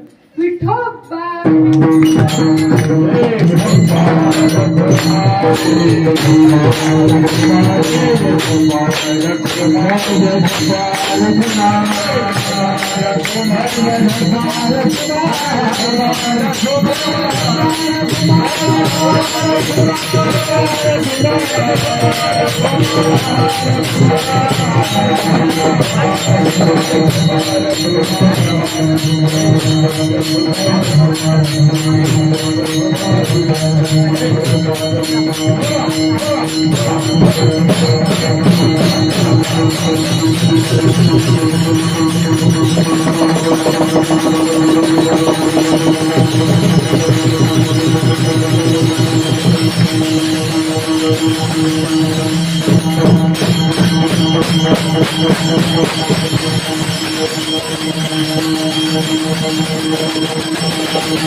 संतापाशी द्यावा जीव. म्हणजे जेव्हा की मला तुम्हाला संत संगती होईल तेव्हा जीव द्या. म्हणजे नेमकं काय करा, त्यांच्या चरणावर नतमस्तक व्हा, त्यांची काया वाचा मनाने सेवा करा. जर तुम्ही त्यांची सेवा केली तर तुम्हाला त्या पांडुरंग परमात्म्याच्या खऱ्या स्वरूपाची भेट होईल. खरं स्वरूप त्यांचं तुम्हाला लक्षात येईल. ब्रह्मसुख आत्मसुख तुम्हाला नक्की काय आहे हे लक्षात येईल. म्हणजे तुकोबाराय महाराज तेही भगवंताचं नामस्मरण करत करत एवढी मोठी त्यांची ख्याती झाली. आज त्यांचा बीज सोहळा का बरं हा साजरा केला जातो ऐका. देहूचे श्री संत जगद्गुरु जगदवंदनीय तुकाराम महाराज यांचा जन्म देहू ठिकाणी झाला. तिथेच ते लहानाचे मोठेही झाले. त्यांचं लग्न झालं. आता महाराज लग्न झाले, लेकरूही झालं. त्यांच्याकडे पिढ्यानपिढ्याची सावकारकी आणि दुकान होतं. काही काळातच महाराज दुष्काळ पडला आणि माझे तुकोबरांचं एवढं मोठं अंतःकरण, माझे तुकोबराय अंगणात सर्व धान्य ठेवले. सर्वांना म्हणताय ज्यांना जेवढं लागल बाबा तेवढं घेऊन जा. आणि जी काही त्यांच्याकडे पिढ्यानपिढ्याची सावकारकी होती त्यांनी ती इंद्रायणी टाकून दिली. महाराज एवढं उदात एवढं मोठं अंतःकरण माझ्या तुकोबारांचं होतं. एवढं अंतःकरण मोठं करता येत नाही महाराज. आपल्यासारख्यांना ते येणारच नाही. 1 रुपया कुठं खर्चायचा म्हणलं तर आपण 10 वेळेस विचार करतो. आणि माझे तुकोबाराय देऊन टाकलं. होतं नव्हतं सगळं देऊन टाकलं. आता अन्न करत करत तुकोबारांची पहिली पत्नी आणि एक मुलगा मरण पावले. पुढे तुकोबारायांनी दुसरं लग्न केलं. जिजामाता म्हणजेच आवली त्या त्यांच्या दुसऱ्या पत्नी महेरच्या त्या खूप श्रीमंत होत्या. तुकोबारा आता कोणता व्यवसाय करत नव्हते. आवली म्हणतात की मी माहेरकडून पैसे आणते आणि तुम्हाला व्यवसाय टाकून देते बरं का. ठीक आहे, व्यवसाय टाकून देते. तर कोणता व्यवसाय टाकला महाराज? मिरच्याचा व्यवसाय टाकला. तुकोबारा बाजारात मिरची घेऊन बसलेले आणि त्यांचं नामस्मरण, त्यांचं भजन सुरूच आहे. कोणी आला, कितीला दिली मिरची? घेऊन जा ना बाबा, लागेल तेवढी घेऊन जा. 1 किलोच पाहिजे हो. बरं 1 किलोच घेऊन जा. काहींना घ्यायचीही नव्हती महाराज, होती. पण हा व्यवसाय करतो तुकोबारा, जो व्यवसाय करतात, सगळे चर्चा पसरली. हा मिरच्याचा सावकार जो व्यवसाय करणार आहे ना, तो लय भर आहे. 1 किलो मिरची घ्यायची म्हणली तर आपापली घ्या म्हणतो. मी तर 2 किलो घेऊन आले. मीही तिथंच होते. मी बी गेलते मिरची आणायला. माझ्या घरचं मिरची संपलं होतं. आता बिजेचा सोहळा तर करायचा, मिरची नव्हतं. मी म्हणलं मी बी तुकोबारांकडे जावं काय की मिरची. मी बी गेले, 5 किलो मिरची घेतली महाराज. तुकोबारांना म्हणले 2 किलो पाहिजे बरं का. पैसे रात्री देते म्हणलं त्यांना. घेतली त्यांच्याकडून, मीही मिरची घेतली. पैसे काय मीही दिलेच नाही. मग आता आणखीन एक व्यक्ती आला. तो म्हणाला की माझ्या मुलीचं लग्न आहे तुकोबा. तुम्हाला तर माहितच आहे, गरीब शेतकरी, आपल्याला काय पैसा मिळतो की काय मिळतं महाराज. तेवढी एक पिशवी मला द्या बरं का, तुमचं लय उपकार होतील. असं काय बाई म्हणू लागला. पैसे तुम्हाला देतो बरं का. रात्री माझा एक मित्र घेऊनच येणार आहे, रात्री देतो म्हणाला. आणि तो गेला निघून. हे सगळं दृष्ट माझे पांडुरंग परमात्मा वरून पाहत आहेत. माझ्या भक्ताला तुम्ही फसवताय माझ्या भक्ताला तुम्ही. थांबा म्हणतो. मुन्शीजींचं रूप घेतले आणि निघाले सर्वांकडे मिरचीचे पैसे आणण्याकरिता. आता सर्वांकडे जात सगळ्यांची पैसे घेतली. माझ्याही घरी आले बाबा. मला म्हणतात, ए राधिका, तुला मिरची घेतली होतीस म्हणा 5 किलो. मी म्हणलं नाही, मी घेतली. माझ्या मालक म्हणले की तू 5 किलो मिरची घेतली आणि पैसे रात्री देतो म्हणले. देणार चालले. कशी देणार बघतोच म्हणले. पांडुरंग परमात्मा म्हणतात. आता पांडुरंगाला भ्यावंच लागतं. तुम्ही कोणी असता तर भिले नसते बरं, मी दिलेच नसते पैसे. पण पांडुरंग परमात्मा होते म्हणून मला भीती वाटली. देऊन टाकले मी पैसे. आता त्या व्यक्तीकडे गेले. पांडुरंग परमात्मा ज्यानं लेकीचं लग्न आहे खोटं सांगून मिरची घेतली होती, तो त्याच्याकडे गेले. पांडुरंग परमात्मा पैसे आणण्याकरिता. तो म्हणाला मीही काय मिरची घेतली नाही बाबा. काय बघा माझी पोरगी एवढीशी त्यांनी, आता कशाला लग्न लावा असं. आता तो खोटं बोलला होता ना. भगवंताला तर सगळं माहितच आहे. तुम्ही मनात काय विचार करायला आहे त्या पांडुरंगाला कळतं. मग हे करणार नाही का बरं? कळालं की पांडुरंगाला समजलं की हा खोटं बोलत आहे. पांडुरंगाने आजूबाजूची माणसं गोळा केली आणि म्हणू लागला हा पैसे देत नाही. तुकोबारा बी आता कमरेवर हात ठेवला आणि म्हणतात, कसं देतो देत नाही पाहतोच की. हालूच देत नाही तुला. पैसे घेतल्याशिवाय जाऊच देणार नाही म्हणले. तुझ्या घरातच बसतो, दारातच बसतो म्हणले. त्यालाही भ्यावं लागलं आणि त्याने पैसे दिले. भगवंत हे सर्व पैसे घेऊन तुकोबारांकडे गेले. तुकोबारांना देऊन टाकले पैसे. तुमचेच आहे म्हणले, घ्या म्हणले. नफाई आहे. सर्व पैसे दिले. आता तुकोबारा निघाले. घराकडे जाण्याकरिता निघाले. रस्त्यात पाहतायत एक नांगर, त्याला एक माणूस आणि एक बैल होता. आता तुकोबारा म्हणाले असं कसं होत आहे गडे, पाहावं म्हणून जवळ गेले. विचारलं त्या शेतकऱ्याला, तुम्ही असं काय करत आहे बरे यांच्यासोबत? मग तो शेतकरी म्हणाला की ह्या व्यक्तीने मुलीच्या लग्नाकरिता माझ्याकडून पैसे घेतले आहेत आणि तो आता परत करू शकत नाही म्हणून मी या कामाला लावले त्याला. तुकोबारा म्हणतात, किती पैसे झालेत? असे झालेत तरी किती पैसे की तुम्ही यांना कामाला लावले? तुकोबारा म्हणतात, सांगा किती पैसे झालेत, मी देतो. जेवढी काही कमाई झाली, जेवढा काही नफा झाला, 1 रुपया शिल्लक राहू दिला नाही तुकाराम महाराजांनी. सर्व काही त्यांना देऊन टाकलं. आता तुकोबाराय घराकडे निघाले. औलाई म्हणजेच जिजामाता आपल्या दारातच थांबले. वाट पाहत आहेत तुकोबारायचे, कधी येतील, कधी समजल तरी किती धंदा झाला, किती नफा झाला. तुकोबारा आले आणि विचारतात जिजाबाई की किती किती नफा झाला, सर्व मिरच्या ऐकल्या का? तुकाराम महाराज म्हणतात, हो ना, सर्व मिरच्या ऐकल्या, फायदाही भरपूर झाला होता. पण वाटत जे काही घडलं ते आता जिजाबाईंना सांगतायत तुकोबारा. आता जिजाबाईंना रागच आला. एक तर माहेरकडून पैसे आणले व्यवसाय करण्याकरिता आणि तेही तुम्ही ठेवले नाही, देऊन टाकले. तुम्हाला त्यांची दया आली, तुम्हाला माझी दया आली नाही का बरं?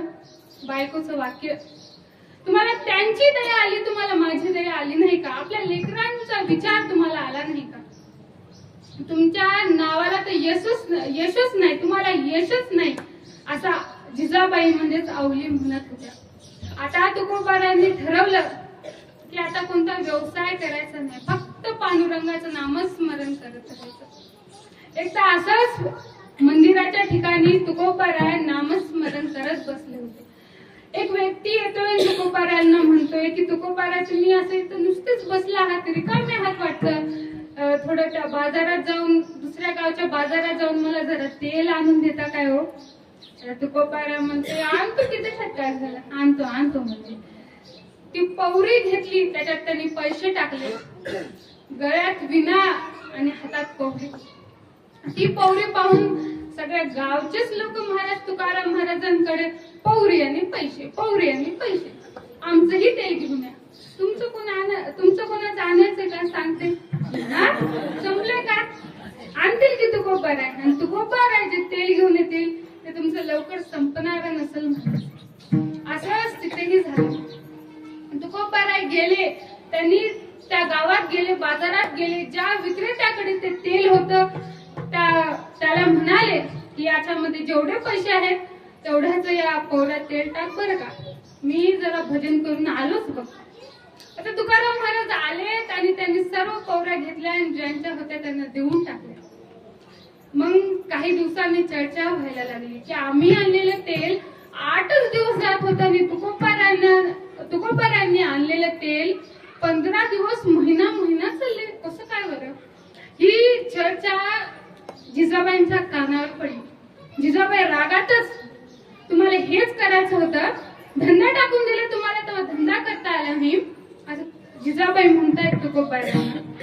असंच पुढे एक शेतकरी होता, त्याला गावाकडे जायचं होतं, म्हणून तो म्हणाला, तुकोबारा माझं एक छोटं काम आहे हो, करता काय?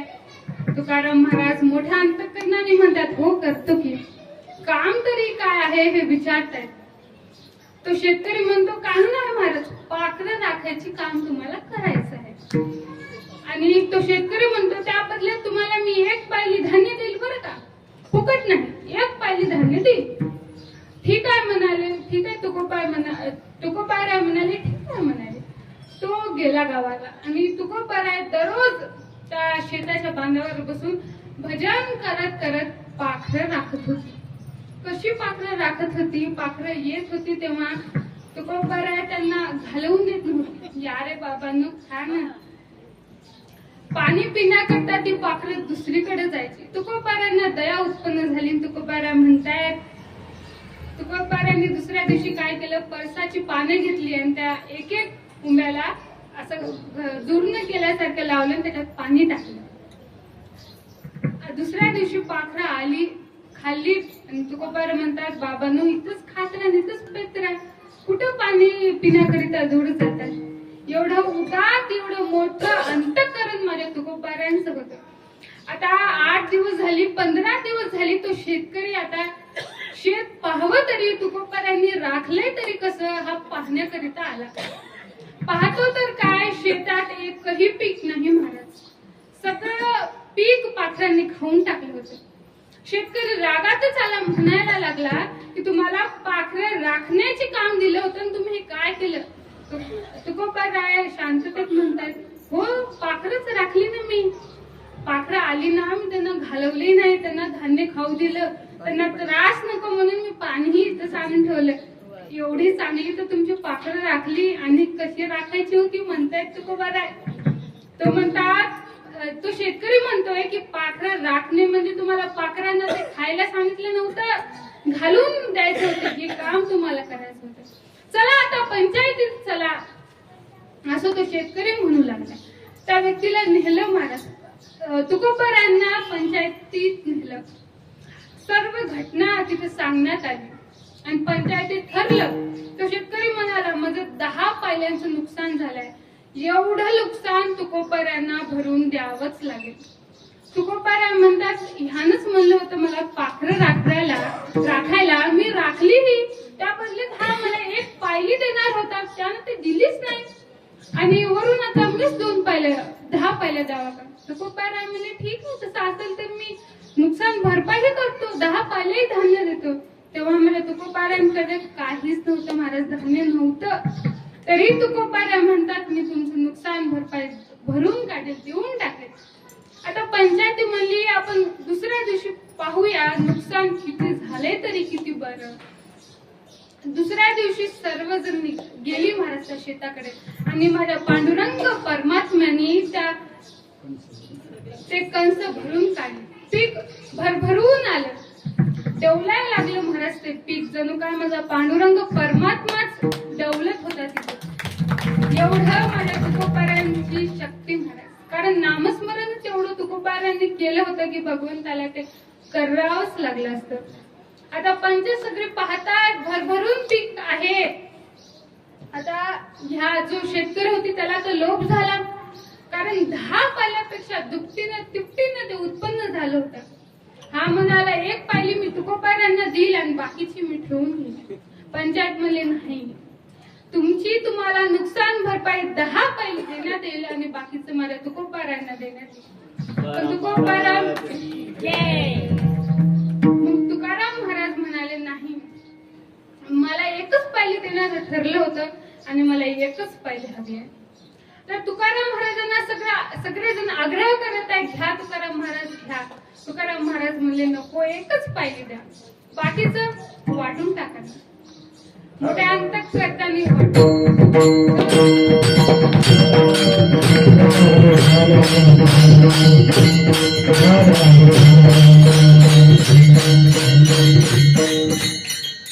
आता तुकोबारायांचा हा चमत्कार सगळ्या गावात पसरला. तर तुकोबारायांनी प्रत्येक त्यांच्या जीवनात जे काही घटना झाल्या त्यावर अभंग लिहिले. आता तुकोबाराय माझे अभंग लिहित होते. एक वेळेस असंच तुकोबाराय भंडारा डोंगरावर होते, भजन करीत होते. आवली म्हणजे जिजाबाई त्यांचा नेम होता, पतिव्रता होत्या त्या. तुका म्हणे पतिव्रता तिची देवावरी सत्ता. त्या माझ्या जिजाबाई पतिव्रता होत्या. तुकोबाराय जेवल्याशिवाय जिजाबाई जेवत नव्हत्या महाराज. आता तुकाराम महाराजांना शोधायचं तरी कुठे, पण निघाल्या. आता भाकर घेतली आणि जिजाबाई निघाल्या की आता जेवू तर घालावंच लागेल तुकोबारायांना. शोधात निघाल्या. मग जिजाबाईंना कळालं की तुकोबाराय भंडारा डोंगरावर आहे. आता जावं तर तिथे पण 3 रस्ते होते. आता कोणत्या रस्त्याने जायचं हे काय जिजाबाईंना समजत नव्हतं. जिजाबाईंनी प्रत्येक रस्त्याला कान लावला आणि ज्या रस्त्यातून विठ्ठल विठ्ठल विठ्ठल नामघोष येत होता त्या रस्त्याने माझ्या जिजाबाई गेल्या. हातात त्यांच्या भाकरी होत्या आणि माथावर त्यांच्या पाणी होतं, डोसक्यावर त्यांच्या पाणी होतं.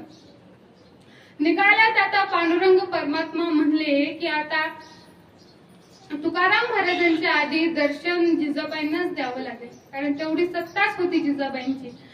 आता पांडुरंग परमात्मांनी ठरवलं की जिजाबाईंची भेट म्हणजे त्यांना आपण भेटायचं, त्यांना आपला कृपाशीर्वाद द्यायचा ठरवलं पांडुरंगाने. आणि त्या क्षणी जिजाबाईंच्या पायात काटा रुतला महाराज. जिजाबाई आता पांडुरंगांना शिवा देत आहेत, म्हणत आहेत अरे विठ्ठा तुझ्यासाठी तुकोबारायांनी म्हणजे माझ्या धन्यानी संसाराकडे लक्ष दिलं नाही, माझ्या संसाराची राख रांगोळी केली आणि माझ्या पायात आता काटाही रुतलाय. काय करावं मी, तुला बघता येत नाही का? अशा प्रकारचे शब्द जिजाबाई तुकोबारायांना म्हणत होत्या. आता जिजाबाईंना म्हणत होत्या. मग पांडुरंगाने काय केलं बरं, गोरखाचं रूप घेतलं, बाल स्वरूपातलं, आणि जिजाबाईंकडे आले, म्हणाले आई साहेब काटा काढू कर म्हणता. जिजाबाई म्हणते तू एवढूसा तुला निघेल का काटा. पांडुरंगच होते ते म्हणायला लागले चांगल्याचा काटा मी काढलाय, तुमचा का काढणार नाही बरं का. ठीक आहे. जिजाबाई म्हणाले काढा मग. आता ते चिमट्याने काटा काढायचा असतो महाराज. तो चिमटा काय पांडुरंगाकडे नव्हता. मग पांडुरंगाने असा जिजाबाईंचा पाय घेतला आणि दाताने काटा काढला.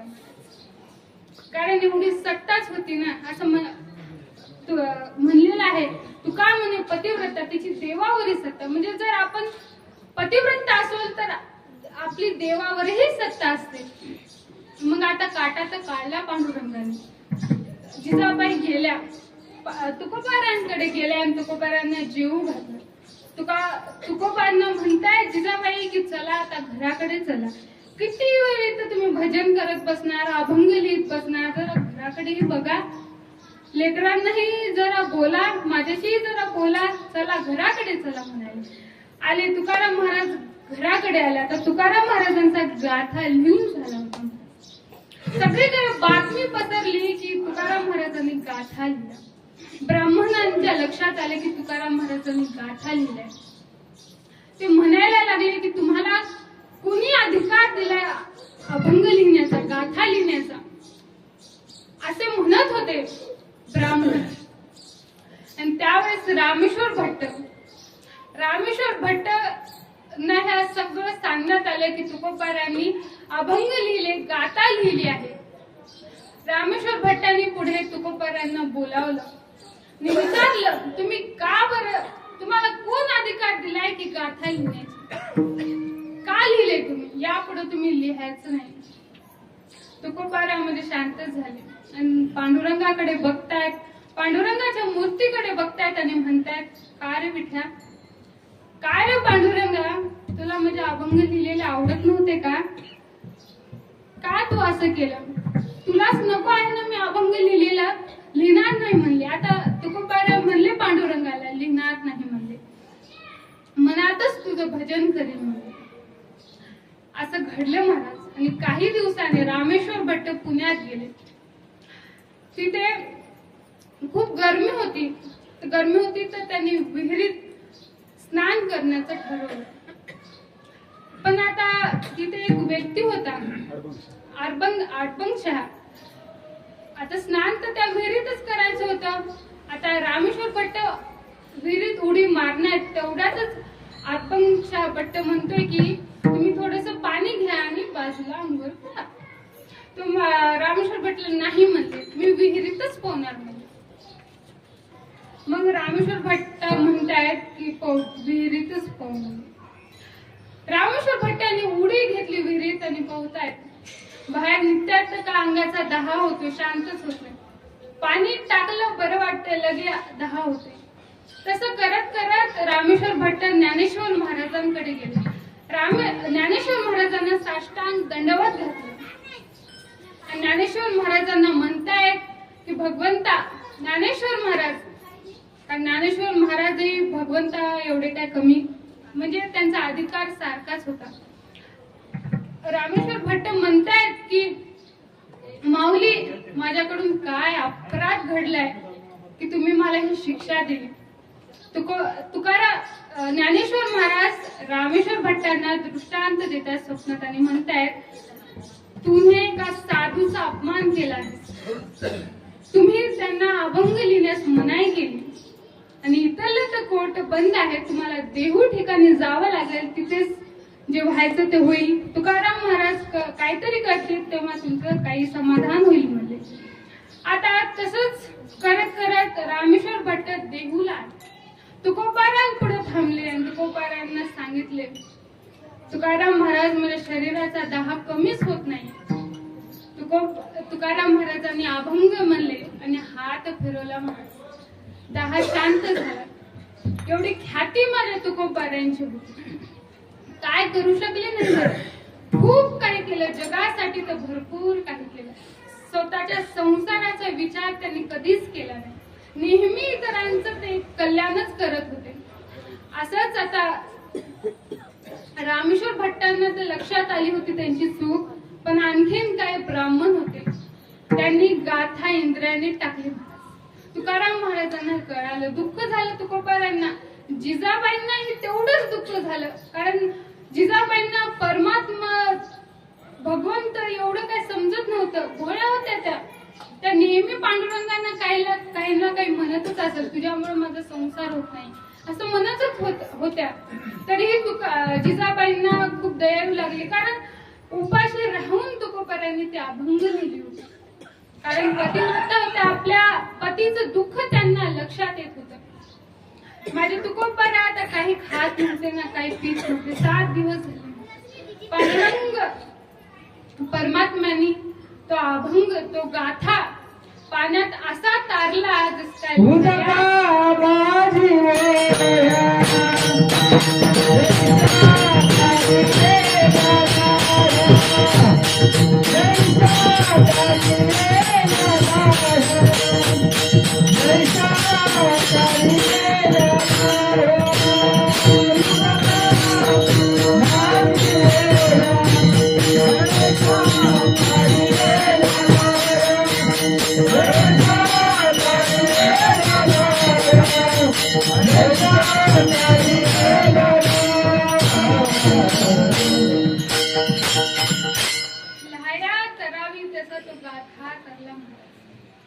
आता तर माझ्या तुकोबारांची ख्याती सगळीकडे पसरली.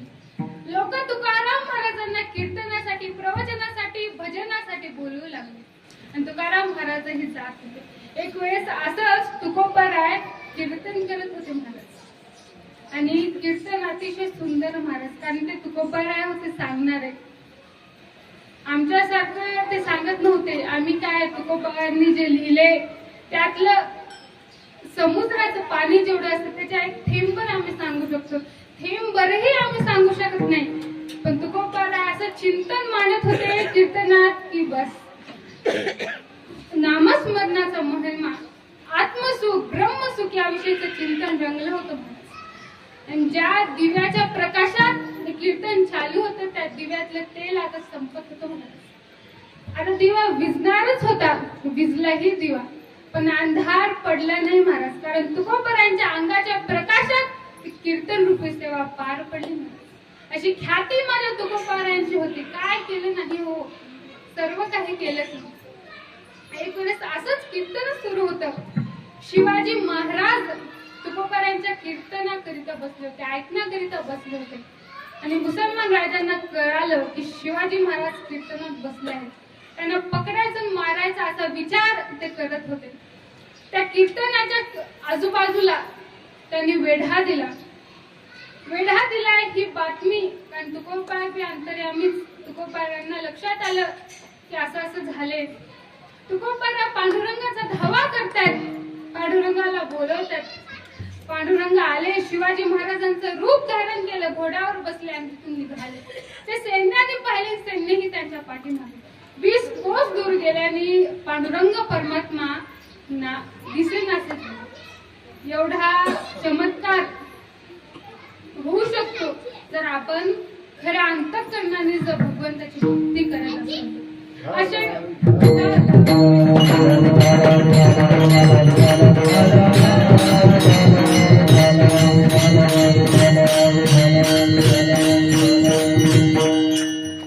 आता तुकोबारांची बरीच ख्याती झाली. नवीन नवीन चमत्कार माझे तुकोबारा करत होते. आता तुकोबारांच्या लक्षात आलं की लोकातलं आपलं काम झालेलं आहे. आता वैकुंठाला आपल्याला निघावं लागेल. वैकुंठाला जाण्याचे वेध माझ्या तुकोबारांना लागले होते. तुकाराम महाराज पांडुरंगाला म्हणताय की भगवंता मला वैकुंठाला नेण्याकरिता तूच ये, कारण तेवढं प्रेमच तुकोबारांचं पांडुरंगावर होतं. जेव्हा एक लग्न झालेली मुलगी सासरीहून माहेरी जात असते महाराज, जेव्हा तिची आई तिला न्यायला येते एवढं तिला आनंद होत नाही महाराज. भाऊ न्यायला येतो आनंद होत नाही महाराज. चुलता न्यायला येतो आनंद होत नाही महाराज. पण ज्या क्षणी तिचे वडील तिला सासरी माहेरी नेण्याकरिता येतात त्या क्षणी तिला जो काही आनंद होतो तो सांगता येत नाही. आणि तुकोबारांनाही पांडुरंगच घेण्याकरिता यायला हवे होते. आणि आता तुकाराम महाराजांची प्रसिद्धीच एवढा अधिकार तुकोबारांचा होता की पांडुरंगाने ठरवलं की आपण जायचं आता तुकोबारांना वैकुंठात आणण्याकरिता. तुकोबारा निघाले, वैकुंठाहून निघाले आणि फाल्गुन एकादशीच्या दिवशी म्हणजे गेल्या सोमवारी जी एकादश झाली त्या एकादशीच्या दिवशी पांडुरंग परमात्मा इंद्रायणीच्या तीरावर आले आणि तुकोबारांना म्हणतात की तुकोबारा आता तुम्हाला वैकुंठाला यावं लागेल बरं का. आता तुम्हाला वैकुंठाला माझ्यासोबत यावं लागेल. तुकोबारा म्हणतात येणारच आहे, मी एकटा नाही येणार म्हणले, मी सगळ्यांना घेऊनच येणार म्हणले. त्यांनाही मोक्ष प्राप्तीची गरज आहे असं तुकोबारा भगवंताला म्हणतात. मग भगवंत म्हणाले त्यांना घ्या आणि निघा, त्यांनाही सोबत घ्या, जाऊया आपण सगळेजण. पण तुकोबारा म्हणतात की थांबा ना पांडुरंगा जरा, होळीचा सण आहे काही दिवसाहून, तेवढा सण त्यांना साजरा करू द्या, मग जाऊया आपण. मग भगवंताने ठरवलं की तोपर्यंत इंद्रायणीच्या तीरावर असा अद्भुत असा सोहळा रंगवायचा. त्यात कीर्तन भजन नामस्मरणाचा जयघोष सुरू झाला. आता 5-6 दिवस झाली होती. भगवंत म्हणतात तुकोबारांना, तुकोबारा आजच्या दिवशी जे काही कीर्तन नामस्मरण तुम्हाला करायचं आहे ते करा, पण उद्याच्या दुपारी म्हणजे आजच्या दिवशी तुम्हाला वैकुंठाला यावं लागेल बरं का. तुकोबारा म्हणाले ठीक आहे, हरकत नाही. तुकोबारा भजन कीर्तन करत आहेत. अतिशय दिव्य स्वरूपाचा सोहळा इंद्रायणीच्या तीरावर रंगला होता. पण गंमताची महाराज तो सोहळा फक्त माझ्या तुकोबारांना दिसत होता आणि कळत होता. इतर कोणाला तो पाहताही आला नाही आणि कळालाही नाही. आता झालं महाराज, सकाळ होत आली, सकाळच झाली होती. तुकोबारा निघाले गावाकडे. चला वैकुंठाला चला, सर्वांना सांगत होते. चला काका तुम्ही चला, आजी तुम्ही चला, सर्वांना म्हणत होते चला वैकुंठाला. कोणी येण्यास तयार नव्हतं, कारण कोणी लक्षच देत नव्हते एवढं. कारण तुकोबारा कधीही कोणत्या गावाला निघाले, कुठं चालला तुकोबार, वैकुंठाला चाललो. भजन करण्याकरता डोंगरावर जात आहे तुकोबार. कुठं चाललाय विचारलं, वैकुंठाला चाललो. असे शब्द माझ्या तुकोबारांचे होते. आताही लोक विचारत होती कुठे येतो, वैकुंठाला चाललो. लोक कोणीच येण्यास तयार नव्हती. सगळेजण काही ना काही कारण देत होती. माझ्या मुलीचं लग्न आहे, माझी मुलगी गरोदर आहे, असं होत होतं महाराज. कोणीच येण्यास तयार नव्हतं. संसारात सर्वजण गुंतले होते. पक्षी अंगणी उतरते ते का गुंतून राहतील, ते का गुंतात. आपणही संसारात गुंतायचं नसतं महाराज, संसार करायचा पण गुंतून राहायचं नाही महाराज. आता सगळे महाराज तुकोबारा सगळ्यांना म्हणत आहेत चला, कोणी येण्यास तयार नाही. तुकोबारा आता अवलीकडे येतात आणि म्हणतायत, अवली जिजाई चल, मी वैकुंठाला चाललो, तुला यावं लागेल, तू माझी धर्मपत्नी आहेस आणि तुझं सर्व करणं हे माझं कर्तव्य आहे असं तुकोबारा म्हणतायत. जिजाबाई म्हणते की मी येणार नाही, म्हैस आताच प्रसूती झाली, तिचं कोण करणार, मी 5-6 महिन्याची गरोदर आहे, मग माझं कोण, या लेकराचं कोण, कसं होणार, मी काय येणार नाही म्हणले. आणि अशा अवस्थेत कुठे येऊ म्हणले, येणार म्हणले, मी नाही येणार. तुकोबारा आता निघाले आणि जिजाबाई म्हणतात जा, तुम्हीच जा म्हणले, वैकुंठाला तुम्ही जा, मला माझं वैकुंठ हेच आहे म्हणले. तुकाराम महाराज निघाले आणि जिजाबाई म्हणतात चलात ना जा, पण लवकर या बरं जाऊन, तिथंच गुंताल नसाल, तिथंच तुमचं भजन सुरू होईल, भजन करा पण वापस घरी या, असं जिजाबाई म्हणत होत्या. पण जिजाबाईंना काय म्हणतात, तुकोबारा जाणारच होते. तुकोबारा निघाले, चंद्रभागेच्या तीरी आले आणि जे विमान आलं होतं त्यामध्ये बसले आणि सदैव वैकुंठाला गेले तुकोबारा. एकदा आपण तुकाराम महाराजांचं भजन करूया. कोणी अक्षता टाकू नका, त्यांच्याकडे द्या अक्षता. आम्ही जातो तुम्ही कृपा असो, आम्ही जातो तुम्ही कृपा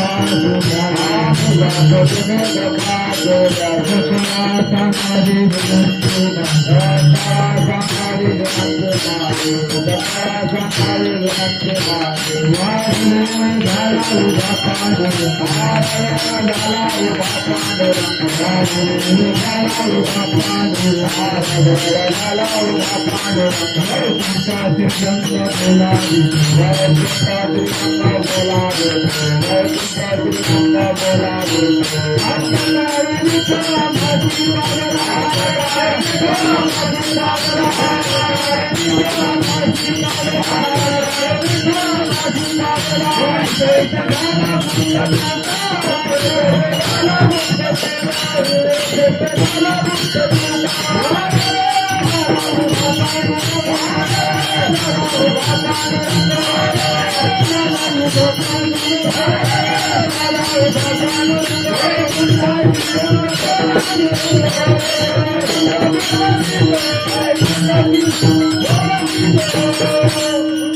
जवळच्याने टाका फोटोवर टाका फोटोवर फेकू नका फेकू नका अहो जवळचे टाका बाकीचे फेकू नका याच्यात टाका राम तुकाराम तुकाराम